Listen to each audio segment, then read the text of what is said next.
मान तालुक्यामध्ये प्रभाकर घारगे आणि जयकुमार गोरे भाऊ यांच्यामध्ये लढत चालू आहे. सध्या गेल्या लोकसभेला जो निकाल लागलाय महाराष्ट्रामध्ये, तर ह्या महाविकास आघाडीच्या 31 सीट निवडून आल्या. आज शरद पवारांवर बऱ्यापैकी सामान्य जनतेचं प्रेम आहे.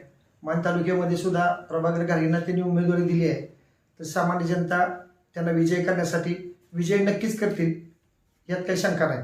शरद पवारांवर प्रेम आहे असं म्हणताय. दुसरीकडे आमदार जयकुमार गोरेंनी मान तालुक्यात पाणी पण आणलंय.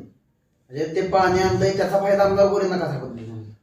काय होतं, गेल्या वेळेस बऱ्यापैकी शरद पवार साहेबांनी किंवा मनोहर जोशींनी ह्या मागच्या काळात आणलेलं धरण बांधलं किंवा तिथं पाणी अडवलं, किंवा माजी आमदार वाघमारे साहेबांनी सुद्धा पाणी आणण्यासाठी बरीच मेहनत घेतलेली आहे. परंतु जसं त्या काळी त्याचं फाउंडेशन केलं आणि आमदार गोरेंच्या काळामध्ये हे पाणी मानमध्ये आलेलं आहे. बऱ्यापैकी सामान्य जनतेला सुद्धा हे माहीत आहे की पाणीचं मेन जे योजना मंजूर करण्याचं श्रेय आहे की बऱ्यापैकी माजी आमदार वाघमारे साहेब आहेत, मनोहर जोशी आहेत आणि तसेच पवार साहेबांचं त्यात योगदान आहे. त्यामुळे आत्ता हे पाणी दिसतंय, पण पाणी आणण्यासाठी त्यांची सुद्धा तेवढीच त्यामध्ये मेहनत आहे. ओके, मग आता शिखर शिंगणापूर भागात काय परिस्थिती आहे? शिखर शिंगणापूर हे महाराष्ट्राचं कुलदैवत आहे. गेले 15 वर्ष मान तालुक्याचे आमदार जयकुमार गोरे भाऊ यांनी शिखर शिंगणापूरला अ वर्ग दर्जा देऊन शिखर शिंगणापूरमध्ये त्या प्रमाणात मोठा विकास होणं अपेक्षित होतं. परंतु अ वर्ग तीर्थक्षेत्र त्यांच्याकडनं झाले नाही. ही प्रामुख्याने ती अपेक्षा सामान्य जनतेला या शिखर शिंगणापूरची अपेक्षित होती. जसं पंढरपूरला विकासासाठी 200-300 कोटीचे निधी येतोय, अ वर्ग झाल्यानंतर शिखर शिंगणापूरचा कायापालट नक्कीच होईल.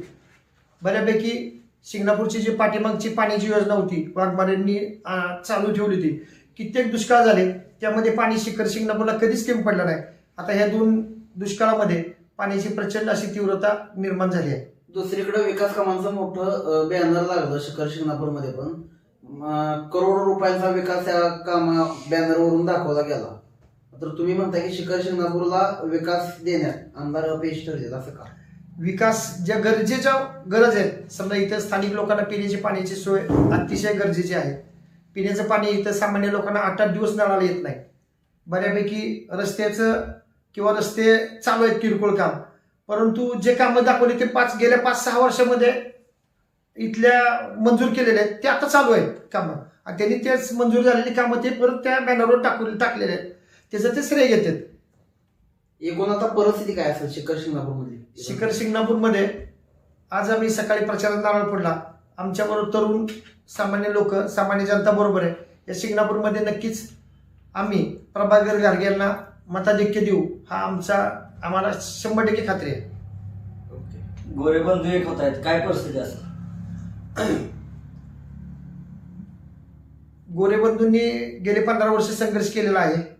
बऱ्यापैकी आम्ही सुद्धा शेखर भाऊंबरोबर काम केलेलं आहे. आता ते 2 भाऊ एकत्र झालेत, त्यामुळं त्या दोन्ही एक झाल्यामुळं मान तालुक्यातील जनतेत मतात किती परिवर्तन होईल हे आज सांगू शकत नाही. पण प्रभाकर घारगेंना ह्या भागात जास्त लोक ओळखत नाहीत असं लोकांमधून ऐकायला मिळतंय. प्रभाकर घारगे हे आयत्या वेळी आलेले उमेदवार म्हणून आज नावाला म्हणजे ओळखले जात आहेत, त्याबद्दल काय म्हणा?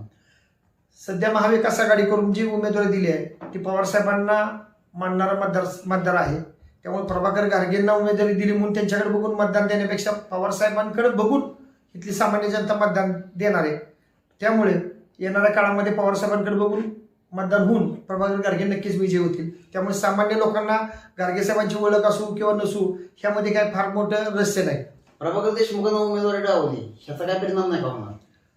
देशमुख साहेबांचा गेले 5 वर्ष सामान्य जनतेबरोबर संपर्क होता, परंतु काही वरच्या लेवलला त्यांची काय तडजोड झाली आणि त्यातून ते माघार घेऊन घारगे साहेबांचं नाव त्यांनी फिक्स केलेलं आहे.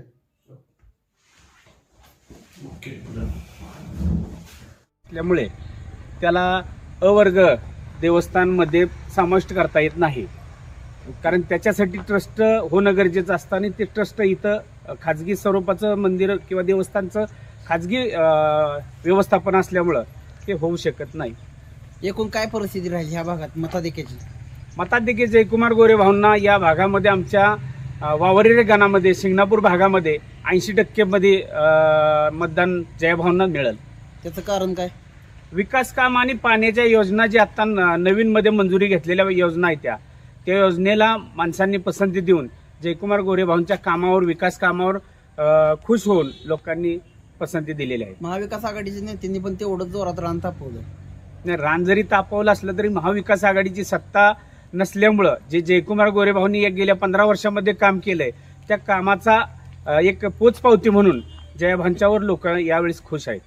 त्यांच्या पाण्याच्या कामाचा फरक पडेल असं वाटतं तुम्हाला? 100% पाणी योजना ह्या ग्रामीण भागामध्ये, या दुष्काळी भागामध्ये आणण्याचं काम आणि धमक फक्त जयकुमार गोरे भाऊंच्या मध्ये असल्यामुळेच या लोकांना त्यांच्याबद्दल विश्वास निर्माण झालेला आहे आणि त्यामुळे या ठिकाणी जयभाऊंच्या बद्दल चांगलं वातावरण आहे. विरोधी उमेदवाराबद्दल काय सांगा? विरोधी उमेदवाराबद्दल विचारलं तर त्यांचा या भागामध्ये कुठल्याही पद्धतीचा संपर्क किंवा त्यांच्याबद्दल काही जास्त ओळख अशी नाही. या भागामध्ये या भागात पाणी आलंय.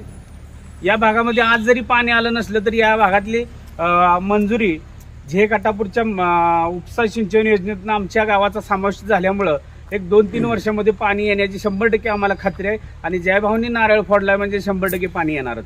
सरकारी योजनेबद्दल काय सांगाल तुम्ही? सरकारी योजनेचा सर्व शेतकऱ्यांना, महिला वर्गांना, गोरगरीब लोकांना सर्वांना लाभ त्याचा मिळत आहे आणि मिळालेला आहे. लाडकी बहीण योजनेबद्दल काय सांगा? लाडकी बहीण योजनेबद्दल तर विरोधकाच्या घरात सुद्धा पैसे गेलेले असल्यामुळं सगळी लोक खुश आहेत. कुणीही महिला कुठल्या मिळाल्यानंतर समाधानी आहेत. त्या 100% भाजपच्या कमळाला विसरणार नाहीत. प्रभाकर देशमुख साहेबांना उमेदवारी डावलली त्याबद्दल काय सांगा? खऱ्या अर्थानं तो त्यांचा त्या महाविकास आघाडीचा प्रश्न आहे, परंतु आम्हाला वाटतं की जर प्रभाकर देशमुख साहेबांना उमेदवारी दिली असती तर नक्कीच फाईट झाली असती. परंतु आता आमच्या दृष्टीनं तरी फाईट वगैरे असं काही नाही आणि शेखर भाऊ गोरे आणि जयकुमार भाऊ गोरे दोन्ही एकत्र आल्यामुळं अजून ताकद वाढली आणि 100% ते विनर आमदार आहेत, चौकार मारल्याशिवाय राहणार नाहीत.